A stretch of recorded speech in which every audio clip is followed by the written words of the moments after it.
apa maksud sesat di sini? Maksud sesat di sini, nak mudah cerita, macam kita baca Fatihah. Ihdinas siratal mustaqim, siratal ladzina an'amta 'alaihim, ghairil maghdubi 'alaihim waladdallin. Wahai Allah, berikanlah kami kepada jalan yang lurus. Siratal ladzina an'amta 'alaihim, jalan yang lurus itu adalah jalan orang yang telah kamu beri nikmat kepada mereka. Yang telah kamu beri nikmat, yang telah. Siapa tu? Minan nabiyyin was-siddiqin wasyuhada was-salihin, dalam ayat yang lain. Ya, iaitulah para anbiya, orang yang mati-mati syahid pada jalan Allah. Siddiqin, contohnya Abu Bakar As-Siddiq, was-salihin, yang telah beri nikmat kepada mereka. Contohnya dah ada, orang yang telah diiktiraf ini. Kemudian ghairil maghdubi alaihim, bukan orang yang kamu murkai, dan bukan pula orang yang sesat. Ghairil maghdubi alaihim, siapa yang marah? Siapa yang dimurkai? Siapa yang memurkai? Yang dimurkai mesti ada orang yang memurkainya. Siapa yang murka, siapa yang marah? Maksudnya ghairil maghdub, orang yang dimarahi, kalau nak terjemah mudah. Siapa yang marah? Kata para alim ulama dalam tafsir Al-Tabari, dalam tafsir Ibnu Kathir, Al-Qurtubi dan lain-lain, Allah sengaja tak sebut siapa yang marah.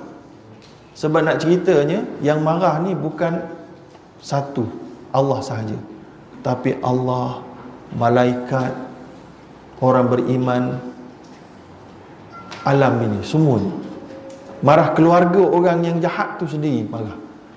So apa beza maghdub dengan dhal, sesat dengan dimurkai? Sekali lagi, para ahli ulama antaranya As-Sa'di mengatakan maksud orang yang dimurkai itu begini. Kalau kita ada dua orang anak, ya, bukan kita lah, senang cerita, Nabi SAW ada sahabat Nabi yang rapat dengan Nabi, dan ada orang-orang Arab kampung yang tak rapat dengan Nabi datang sekali-sekala. Kalaulah orang yang rapat dengan Nabi, yang dah tahu tentang hukum hakam, tiba-tiba buat salah, Nabi marah. Nabi marah. Sebab itulah seorang sahabat Nabi dah kata dah, jangan pakai, laki tak boleh pakai emas. Tiba-tiba dia pakai cincin emas depan Nabi pula tu. Maka Nabi nampak, Nabi tak cakap dah. Nabi panggil dia, Nabi tarik dia punya cincin, Nabi campak sahaja. Nabi marah. Sebab dah patutnya reti, tak reti juga. Dah ada ilmu tapi tak amal, maksud dia. Al-maghdubi alaihi maknanya orang yang ada ilmu tapi tak amal. Semua itu dinamakan maghdubi alaihim. Ya. Ciri ini, dia punya tauqir, dia nak tahu siapa tauqir maghdubi alaihim ini. Pernah ditanya oleh sahabat kepada Nabi, maka Nabi kata orang Yahudi. Sebab tu dalam tafsir Al-Quran, kebanyakan bila hurai dalam surah Fatihah ghairil maghdubi alaihim, maksud dia siapa? Yahudi. Tapi Yahudi itu bukan hanya terhad kepada dia, tapi apa karakter yang ada pada Yahudi, iaitulah dia ada ilmu. Nabi-nabi semua dilantik ramai di kalangan dia, tapi mereka tetap ingkar, degil. Ini dari ciri orang maghdubi alaihim. Ada ilmu, ada Quran, tahu dah, tapi tak buat dan ingkar. Maka layak sangatlah kena marah.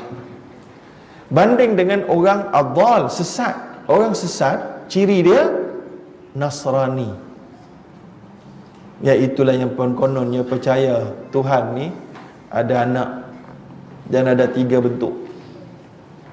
So mereka ini salah amal, beramal tapi salah, sebab tak ada ilmu, salah ilmu. So namanya sesat. Tokeh dia Nasrani. Maka dia tak dimarah. Sebab apa? Sebab dia memang tak tahu. Dia tak tahu, dia tersesat jalan, diingatkan betul. Maka dia tidak dimurkai, tapi dia sesat. So bila kita keluar rumah, kita nak minta elak jadi orang yang sesat dan menyesatkan. Kadang-kadang kita yang jadi penyebab sesat, sama ada sebab akhirat, sebab benda berkaitan dengan akhirat. Kita yang ajar orang tentang satu ibadah, rupanya kita tak ada ilmu tapi nak ajar juga. Sebab itulah Umar bin Abdul Aziz pernah kata, man amila min ghairi ilmin kana ma yufsidu akthar mimma yuslih. Barang siapa yang beramal tanpa ilmu, dia lagi banyak buat salah daripada buat betul. Dia rasa je betul tapi salah je. Kan macam ada orang kan, dia tak belajar betul-betul cara mandi wajib, dia pun mandi ikut dan ya, tiba-tiba tak sah, habis solat-solat dia tak sah, itu tak sah. Sama macam orang pergi haji tak belajar betul-betul, kemudian pergi haji macam-macam salah, tak bayar dam, kemudian amal-amal wajib haji tak buat betul-betul, maka telah keluar daripada ihram, maka salah lagi, kemudian tak buat dam, banyak macam tuan-tuan. So sesat. So ada juga sesat yang kedua, orang yang menyesatkan kita. Ini sesat kerana agama, ada pun sesat kerana benda-benda yang bukan agama. Dua-dua cover. Maknanya sesat yang kita minta jauh ni, sesat dalam urusan agama, orang sesatkan kita atau kita sesatkan orang. Yang kedua, kita minta jauh, kita sesatkan orang dalam bab dunia, pun sama juga. Kan?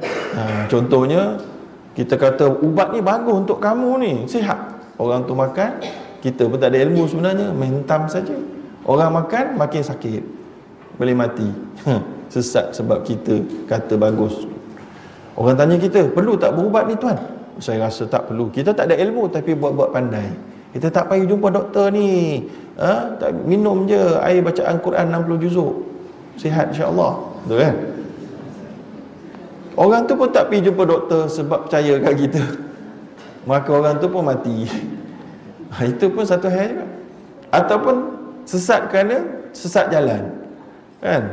Bab dunia. Ingat kau kot jalan ni nak pergi sana, rupa-rupanya kita disesatkan oleh Waze. So Waze, Encik Waze ni kadang-kadang menyesatkan juga. So kena doa supaya Encik Waze tidak menyesatkan kita. Tahu Encik Waze? Tak tahu? W-A-Z-E.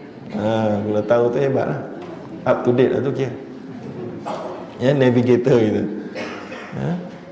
Ataupun Papago, tu Papago, bukan Papagomo, bukan, itu lain. Papago. Baik, an adilla au udall, itu dia ada sesat, maksud sesat tu yang kita tak nak. So ingat, sesat maksud dia apa? Tak tahu yang betul tapi buat amal. Yang maghdub tahu ilmu yang betul tapi tak mau buat, engkar. Tokeh dia Yahudi, yang Nasrani tokeh untuk yang dimurka, yang sesat. Okey. Tapi sesat ni tak semestinya ke neraka. Sesat ni dia cuma kena realign saja, kena bagi balik, betul, balik. So jadi kita jangan mudah-mudah orang sesat kita tu kata dia neraka. Sebab dekat ujung mungkin dia sempat taubat, kamu yang menyesatkan dia yang tak sempat taubat. Jadi siapa yang sesat akhirnya? Orang yang sesat itu boleh belajar lagi. Tapi kalau orang yang maghdub ataupun orang orang sesat, dia boleh belajar. Orang yang menyesatkan orang, dia tak minta maaf, sampai habis kat ujung lah dia mengutuk orang tu. Ataupun orang tu dulu dia sesat, dia dah belajar, dia dah betul. Yang kita masih tak habis-habis kata dia sesat, memang rugilah kita.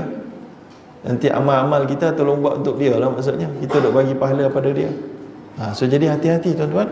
Hidup dalam dunia ni, dia boleh sedut amal kita, dia boleh bagi amal kita lagi banyak tanpa kita ketahui, kan? So dua-dua boleh jadi.